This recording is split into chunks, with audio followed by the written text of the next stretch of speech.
வணக்கங்க. இன்னைக்கு எங்க வீட்டு மாடி தோட்டத்தில இருக்கிற செடிகள சுத்தி பார்க்கலாங்க. எல்லா செடிகளோட வளர்ச்சியையும் பார்க்கலாங்க. ஆடிப்பட்டத்தில போட்ட செடிகள், அதுக்கு முன்னாடி இருக்கிற செடிகள், பூச்செடிகள், எல்லா செடிகளோட வளர்ச்சி எப்படின்னு இன்னைக்கு பார்க்கலாங்க. எத்தனை செடிகள் வச்சுருக்கிறேங்கிறதையும் இன்னைக்கு பார்க்கலாங்க. இது வந்து இட்லி பூச்செடின்னு சொல்லி தாங்க நான் நர்சரியில் கேட்டேன். அப்போ சின்னதாக இருக்கும்போது இதை இட்லி பூச்செடின்னு சொல்லி தான் கொடுத்தாங்க. ஆனால் இட்லி பூ மாதிரி இல்லாமல் இது வந்து சின்ன பூவாக இருக்குதுங்க. கலரும் ஆனால் பார்க்குறக்கு சூப்பராக அழகாக இருக்குது. இந்த செடி என்ன செடின்னு தெரிஞ்சால் நீங்கள் சொல்லுங்கள். இது வந்து சாமந்தி பூச்செடி. அந்த பக்கம் 4 க்ரோ பேக்கில் வச்சுருக்கிறேன். இங்கேயும் ஒரு க்ரோ பேக்கில் இருக்குதுங்க. இது மல்லிகை பூச்செடி. நான் மாற்றி நடவு செஞ்சதுங்க. சின்ன க்ரோ பேக்லேருந்து பெரிய க்ரோ பேக்கு மாற்றி நடவு செய்கிறது எப்படிங்கிற வீடியோ போட்டிருக்குறேங்க. அந்த மாதிரி மாற்றி நடவு செஞ்சது இப்போ நல்லா துளிர் விட்டு மொட்டுக்கள் விட ஆரம்பிச்சிருச்சுங்க. இது இன்னும் மாற்றி நடவு செய்யாத மல்லிகைப்பூ செடிங்க. வேறு பெரிய க்ரோ பேக் கிடச்ச உடனே அதை நான் மாற்றி நடவு செய்யணும். இது வந்து திருநூற்று பச்சை இலை செடிங்க. திருநூற்று பச்சை இலை செடியும் துளசி செடியும் நான் ஒரே க்ரோ பேக்கில் தாங்க வச்சுருக்கிறேன். பீக்கங்காய் அந்த பக்கம் லைன்லேருந்து இந்த பக்கம் படர்ந்து வந்திருக்குதுங்க. 4 பீக்கங்காய் இருக்குது. இப்போது இந்த பீக்கங்காய் அறுவடைக்கு தயாராகிடுச்சுங்க. இது சம்பங்கி செடி, வெள்ளை கலராக இருக்கிற சம்பங்கி செடிங்க. அது இன்னும் வளர்ந்து வரல. கத்திரிக்காய் செடி, இந்த லைனில் ஒரு 3 கத்திரிக்காய் செடி வச்சுருக்குறேங்க. எனக்கு வாரத்தில் ஒரு நாள் குழம்புக்கோ பொரியலுக்கோ கத்திரிக்காய் கிடச்சிட்டே இருக்குங்க. ஒரு 3 செடி இருந்தால் போதும். நம்ம நல்லா பராமரித்தோம்னாலே நம்மளுக்கு தேவையான கத்திரிக்காய் கிடச்சிட்டே இருக்குங்க. இந்த மழை காலத்துக்கு எல்லா செடிகளோட வளர்ச்சியுமே ரொம்பவே நல்லா இருக்குதுங்க. இதுதான் இட்லி பூச்செடி. நான் மறுபடி வாங்கி வச்சது. இன்னும் பூக்கள் பூக்க ஆரம்பிக்கலைங்க. லைட்டாக இப்போ தான் மொட்டு விட்டுருக்குது. இது வந்து செம்பருத்தி செடி. நான் பதியம் போட்டதுங்க. கீழே இருக்கிற பெரிய செம்பருத்தி மரத்துலேருந்து கட் பண்ணி எடுத்து இங்கே இதில் பதியம் போட்ட செடிங்க. சூப்பராக பூக்கள் எனக்கு கொடுத்துட்டு இருக்குது. எலுமிச்சம்பழம் மரம் இன்னும் இப்போ வந்து இது வந்து ஒரு நாட்டு ரகம் அப்படிங்கிறதுனால இன்னும் காய்கள் காய்க்க ஆரம்பிக்கலைங்க. அந்தந்த சீசனுக்கு தான் காய்க்கும். சீசன் முடிஞ்சதுன்னா இது காய்க்காதுங்க. எப்போவுமே எலுமிச்சம்பழம் கிடச்சிட்டே இருக்கணுன்னா ஒட்டு ரகம் இருக்குதுங்க. அதை நம்ம வச்சோம்னா எப்போவுமே கிடச்சிட்டே இருக்கும். இது மாயன்கீரை 20 லிட்டர் ட்ரம்மில் தாங்க வச்சுருக்கிறேன். மிளகா செடி இன்னும் காய்கள் காய்க்கல. பச்சை மிளகா செடி. இது வந்து வெத்தலை கொடிங்க. வெத்தலை கொடி பதியம் போட்டது. இப்போ தான் தளிர்த்து வந்துட்டுருக்குதுங்க. மழை பெஞ்சிட்டே இருக்கிறதுனால கலர் மஞ்சளாக இருக்குதுங்க. இதில் தக்காளி செடி நான் வந்து அரிசி சாக்கில் தாங்க வச்சுருக்கேன். இப்போ தான் பூக்கள் எல்லாம் விட்டுருக்கு. 2 3 தக்காளி செடி, அவரை செடிங்க. இதுலேயும் நிறையா காய்கள் காய்ச்சுது. இப்போ மீண்டும் மறுபடியும் பூக்கள் பூத்துருக்குதுங்க. இது வந்து கோவக்காய் செடிங்க. இது நான் வந்து கோவை விவசாய கண்காட்சியில் தாங்க இந்த கட்டிங்ஸ் வாங்கிட்டு வந்தேன். 50 ரூபாயின்னு சொல்லி வாங்கிட்டு வந்தேங்க. இதை நட்டு வச்சேன். நல்லாவே உயிர் பிடிச்சி சூப்பராக துளிர் விட்டு வந்துட்டுருக்குதுங்க. சின்ன சின்ன பிஞ்சுகளும் விட்டுருக்கு. வெண்டைக்காய் செடி காய்ச்சி முடிஞ்சுதுங்க. இது வந்து பன்னீர் ரோஜா செடி. நிறைய பூக்கள் கொடுத்ததுங்க. இப்போ வந்து பூக்கள் இல்லை. இனிமேல் தான் பூக்க ஆரம்பிக்கும். இப்போ வந்து கொழுந்துகள் விட்டுருக்குதுங்க. இந்த மழைக்கு நிறைய கொழுந்து புதுசாக விட்டுருக்குது. இதில் எல்லாமே இனி பூக்கள் பூக்குங்க. இது வந்து ஜாதி முல்லை செடி. நிறைய பூக்கள் கொடுத்துட்டு இருந்ததுங்க. இப்போ கொஞ்சம் சீசன் கம்மியாகிடுச்சு. அதனால அந்த ஏற்கனவே பூத்தது எல்லாமே கருப்பாகி மீண்டும் புது தளிர்கள் விட்டுருக்குதுங்க. இந்த புது தளிர்லேருந்து மீண்டும் இனி அடுத்தது பூக்க ஆரம்பிச்சிருங்க. இப்போது இந்த பக்கம் வந்து சங்குப்பூ செடிங்க. நீல கலர் சங்குப்பூ செடி.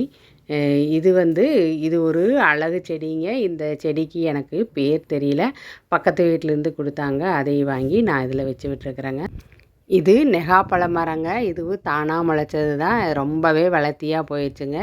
இது வந்து நாட்டு ரகங்கிறதுனால நெகாப்பழம் வருமா வராதானே தெரியல. ஏன்னா நம்ம சின்ன ட்ரம்மில் வச்சுருக்கிறதுனால எந்த அளவுக்கு வரும்னு தெரியலைங்க. இது சாமந்தி பூச்செடி. சாமந்தி பூக்கள் எக்கச்சக்கமாக பூத்துட்டு இருக்குதுங்க. இந்த சீசனுக்கு நான் ஒரே ஒரு க்ரோ பேக்லேருந்து 4 க்ரோ பேக்கில் எடுத்து வச்சு விட்டேன். நிறையா பூக்கள் எனக்கு வந்து 2 நாளைக்கு ஒருக்கா நிறைய பூக்கள் கிடச்சிட்டே இருக்குதுங்க. இந்த தடவை சாமந்தி பூச்செடி நல்லாவே பூக்கள் கொடுத்துச்சுங்க. இது வந்து கொடி அவரை. நான் இந்த க்ரோ பேக்கில் 4 விதை போட்டு விட்டேன். 4 விதையுமே முளைச்சிருச்சுங்க. ஆனால் இதில் 2 செடியை மட்டும் விட்டுட்டு 2 செடியை எடுத்துடணுங்க. இது வந்து சுண்டைக்காய் செடி. அதுக்குள்ளேயே பாவக்காய் செடியும் படர்ந்து இருக்குதுங்க.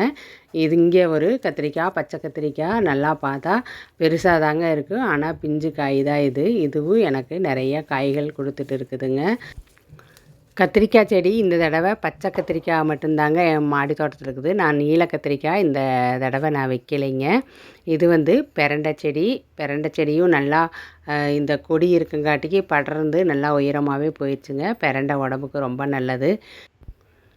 இதை வாரம் ஒரு முறை சட்னி செஞ்சு சாப்பிட்லாங்க. எலும்புக்கெல்லாம் ரொம்பவே நல்லது. முருங்கை மரங்க, இதையும் நான் ஒரு பெரிய ட்ரம்மில் தான் வச்சு விட்டுருக்கிறேன். காய் இப்போ வந்து 4 காய் இருக்குதுங்க. இது காய் நல்லா காய்ச்சிருச்சு. இனி நம்ம அடுத்தது இந்த காயை வந்து நம்ம அறுவடை செஞ்சுக்கலாங்க. வாரம் ஒரு முறை கீரைகளும் எனக்கு குழம்பு வைக்கிறக்கோ பொரியல் வைக்கிறக்கோ எனக்கு கிடச்சிட்டே இருக்குங்க. இதில் வந்து காய்கறி கழிவு எப்போவுமே இதில் இந்த ட்ரம்மில் தயாராக எனக்கு இருந்துகிட்டே இருக்குங்க. இந்த மாதுளம்பழ மரம் வச்சுருக்கிற இந்த ட்ரம்மில் கீழே தக்காளி செடியும் இருக்குதுங்க. இந்த இலைகள் எல்லாம் உதிர்ந்து இப்போ புதுசாக துளிர் விட்டுருக்குதுங்க. இன்னும் காய்கள் காய்ச்சி முடிஞ்சது. இப்போ வெறும் இலைகள் மட்டும்தாங்க இருக்குது. இந்த இலைகளெல்லாம் தளிர்த்து வந்து தான் அடுத்தது பூக்கள் பூக்க ஆரம்பிக்கும். இந்த க்ரோ பேக்கில் மஞ்சள் செடி இருக்குதுங்க. ஏற்கனவே இன்னொரு பெரிய க்ரோ பேக்லேயும் வச்சுருக்கேன். இதுலேயும் மஞ்சள் செடி இருக்குதுங்க. இதில் வந்து ரோஜா செடி, மஞ்சள் ரோஜா செடி 10 லிட்டர் வாட்டர் கேனில் தாங்க வச்சு விட்டுருக்குறேன். நல்லா வளர்த்தியாகவே வந்துருச்சுங்க. மொட்டாக இருந்தது, இப்போ பூக்கள் பூக்க ஆரம்பிச்சிருச்சுங்க.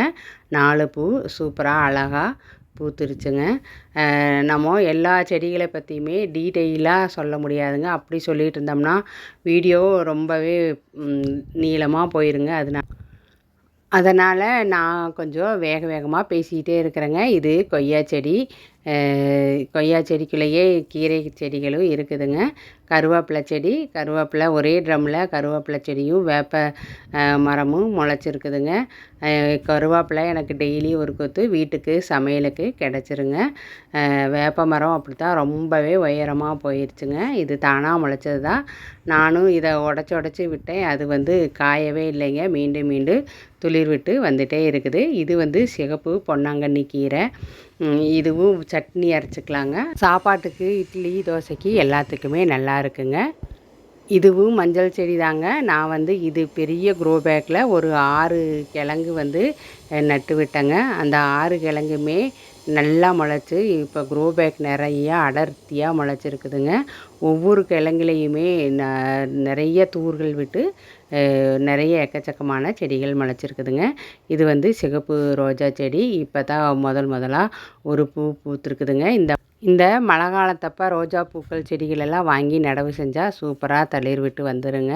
இது வந்து சுண்டக்காய் செடி. சுண்டக்காய் செடியும் அப்படி தான் இலைகள் எல்லாம் பழுத்து நோய் தாக்குதல் ஆகிடுச்சுங்க. நான் மறுபடியும் பராமரித்ததுக்கப்புறமா இப்போது நிறைய பூக்கள் விட்டுருக்குதுங்க.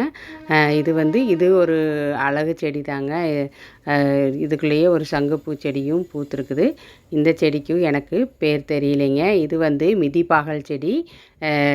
இந்த க்ரோ பேக்கில் நான் மண் வந்து அடைச்சி தண்ணி நின்று போய் இந்தளவுக்கு ஆகி போயிடுச்சுங்க. இது வந்து வல்லாரைக்கீரையும் நல்லா சூப்பராக தளிர் விட்டு வந்திருக்குதுங்க. இதையும் நம்ம சட்னி அரைச்சி சாப்பிட்லாம். வல்லாரைக்கீரை வந்து இது வந்து ஹைப்ரிட் வல்லாரைக்கீரைங்க, நாட்டு வல்லாரை கிடையாது. இது வந்து பதியம் போட்ட மல்லிகை பூச்செடி. இதுவும் இப்போ தான் துளிர் விட்டு வந்துட்டு இருக்குதுங்க. பீக்கங்காய் செடி நிறைய காய்கள் கொடுத்ததுங்க. இப்போவுமே இன்னும் பிஞ்சுகள் காய்களெல்லாம் இருக்குதுங்க. ஆனாலும் இலைகள் வந்து கொஞ்சம் பழுப்பாகிருச்சுங்க. நம்ம தொடர்ந்து இதை பராமரிச்சுட்டு வரும்போது இன்னும் நம்மளுக்கு நிறைய காய்கள் கொடுக்குங்க. இது வந்து பப்பாளி மரம், நாட்டு பப்பாளி மரம். இதுவும் தானாக முளைச்சதுனால நான் இதை அப்படியே விட்டுட்டேங்க. மரம் தான் பெருசாகிட்டே போகுது. சின்ன பிஞ்சுகள் காய்கள் விடுது. ஆனால் அது மறுபடியும் உதிர்ந்து போயிடுதுங்க. இது அகத்திக்கீரை. இதையும் நான் ஒரு பெரிய க்ரோ பேக்கில் வச்சுருக்கிறேங்க. அகத்திக்கீரையும் நம்ம உடம்புக்கு ரொம்ப நல்லது. மாடியில் ஒரு மரமாச்சு வச்சிட்டோம்னா வாரத்தில் ஒரு நாள் இதுவும் நம்மளுக்கு கீரைகள் கிடச்சிட்டே இருக்குங்க. இதுவும் திருநீறு பச்சை செடி தாங்க. இப்போ தான் நான் நட்டு வச்சுருக்கிறேன். அது வந்துட்டுருக்குது. இந்த க்ரோ பேக்கில் கேரட்டு ஏற்கனவே அறுவடை செஞ்சுட்டு அதுக்கப்புறமா புதினா செடியை நடவு செஞ்சேங்க. அதுவுமே துளிர்விட்டு வந்துருக்குது. இதில் வந்து கரும்புங்க. நான் போன வருஷம் தை மாதம் நட்டு வச்சது. ஒரே சின்ன க்ரோ பேக்கில் நட்டு வச்சதுனால பெருசாக இதனுடைய வளர்ச்சி இல்லைங்க. ஆனால் நல்லா பசுமையாக தான் இருக்குது. இது கனகாம்பர செடி காஞ்சிருச்சு. இது வந்து ஒரு ப்ளூ கலர் ட்ரம்மில் துளசி செடி, சாமந்தி செடின்னு நிறையா செடிகள் முளைச்சிருக்குதுங்க. நம்ம செடிகள் வந்து நல்லா நம்ம இயற்கையான உரங்கள் கொடுத்து பராமரிக்கும் போது நல்லா செடிகளோட வளர்ச்சி சூப்பராக இருக்குதுங்க. இது வந்து நித்தியமல்லி செடி பதியம் போட்டது. இப்போ தான் இது துளிர் விட்டு வந்துட்டுருக்குதுங்க. பதியம் போட்டு ரொம்ப நாள் ஆச்சு. இங்கேயும் ஒரு மஞ்சள் செடி இருக்குதுங்க. நம்ம மாடி தோட்டத்தில் இருக்கிற எல்லா செடிகளுக்குமே இயற்கையான உரங்கள் தாங்க நான் உபயோகப்படுத்திகிட்ருக்கிறேன். எந்தவித கெமிக்கல் உரங்களும் போடுறதில்லைங்க. கற்பூரவள்ளி செடி இதுவும் நம்ம இந்த மழை காலத்தில் மாடியில் இருக்கிறது ரொம்பவே நல்லதுங்க. இது சாமந்தி பூச்செடி 3 கலர் நான் ஒரே க்ரோ பேக்கில் பிளாஸ்டிக் ட்ரம்மில் நடவு செஞ்சுருக்கிறேங்க. இதுவும் நல்லா இப்போ தான் துளிர் விட்டு வந்துட்டுருக்குதுங்க. இது பச்சை முல்லை செடிங்க. இப்போ தான் நர்சரியில் வாங்கி நான் நடவு செஞ்சேன். இதுவும் நல்லா துளிர் விட்டு வந்துட்டுருக்குதுங்க. இந்த மழை நேரத்தில் நம்ம எந்த செடிகள் வாங்கி நடவு செஞ்சாலும் எல்லாமே உயிர் பிடிச்சி நல்லா துளிர் விட்டு வந்துடுங்க. அதனால் இப்போ நீங்கள் எந்த செடிகள் வாங்கி நடவு செய்யணும்னு நினச்சாலும் இப்போ வாங்கி நடவு செய்யுங்க. இவ்வளோதாங்க எங்கள் மாடி தோட்டம். இந்த வீடியோ பிடிச்சிருந்தா லைக் பண்ணுங்கள், கமெண்ட் பண்ணுங்கள், சப்ஸ்கிரைப் பண்ணுங்கள். நன்றி.